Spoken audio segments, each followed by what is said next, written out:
Herzlich willkommen! Im heutigen Video möchten wir Ihnen zeigen, wie Sie das Parador HDF 3-in-1 Bodenprofil richtig anwenden und montieren. Das HDF 3-in-1 Bodenprofil hat eine Länge von 1 Meter und eignet sich somit zur Anwendung in allen Standard-Türdurchgängen.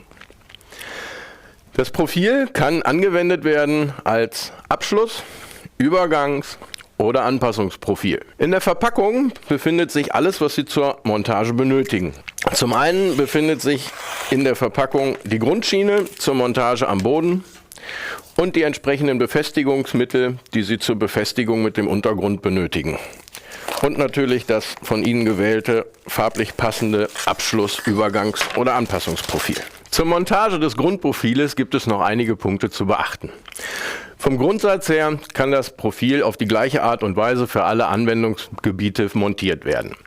Wir empfehlen, das Grundprofil grundsätzlich so zu verbauen, dass die Verlegeunterlage zuerst entfernt wird, damit der Boden sich im späteren verbauten Zustand frei über dem Grundprofil bewegen kann. Das Grundprofil kann zum einen verschraubt werden oder im Falle einer Fußbodenheizung kann es auch mit einem Montagekleber mit dem Untergrund verklebt werden. Zur Montage befinden sich, wie gesagt, alle benötigten Dinge mit in der Verpackungseinheit und können somit dann mit eingebaut werden.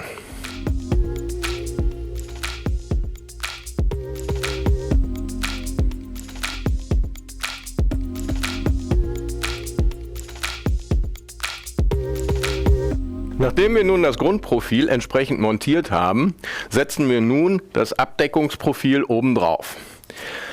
Achten Sie hierbei bitte darauf, dass Sie den Harpunensteg des Grundprofils genau in die vorgefertigte Haltenut im Bodenprofil einfügen. Dies macht man am einfachsten, indem man das Profil leicht ansetzt und in die Nut hineinschiebt und dann mit Hilfe eines Schlagwerkzeuges das Profil entsprechend nach unten hin befestigt. Um sicherzugehen, dass das Profil komplett in die Nut einrastet, kann man nochmal weiterhin nachschlagen. Somit ist das Profil nun fest auf der Grundschiene montiert und bietet einen sauberen optischen Abschluss. Möchten Sie aus optischen und ästhetischen Gründen einen schmaleren Endabschluss erreichen, so kann das Profil natürlich mit Hilfe einer Säge zugeschnitten werden. Das gleiche gilt für den Zuschnitt in der Länge. Die Anwendung des Bodenprofils als Übergangsprofil erfolgt nach dem gleichen Schema.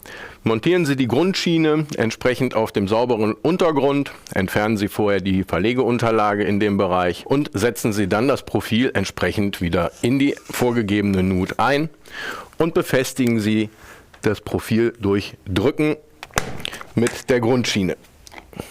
Auch hier empfiehlt es sich, mit einem kleinen Schlagschutz und leichten Schlägen das Profil in Position zu bringen. Nun gehen wir noch einmal über die gesamte Länge mit leichten Setzschlägen entlang.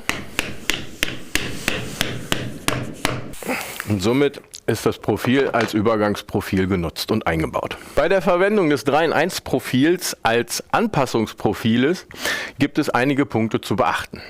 Das Anpassungsprofil dient zum einen erstmal dazu, zwei unterschiedliche in der Höhe nebeneinander liegende Bodenflächen zu egalisieren.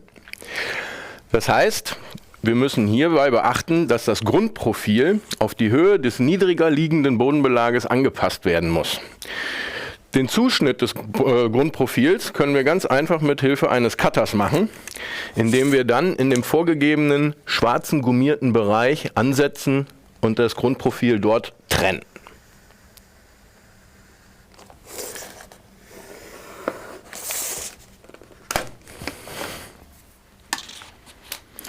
Nachdem wir das Grundprofil nun in der Höhe angepasst haben, montieren wir es entsprechend wieder so, dass die Schraubenlöcher zum neu installierten Boden hin zeigen.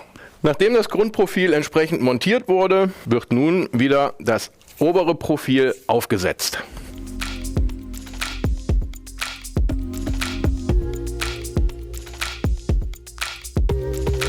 Und somit erreichen wir einen sauberen Übergang von einem tiefer liegenden Bodenbelag zu einem neu verlegten Bodenbelag.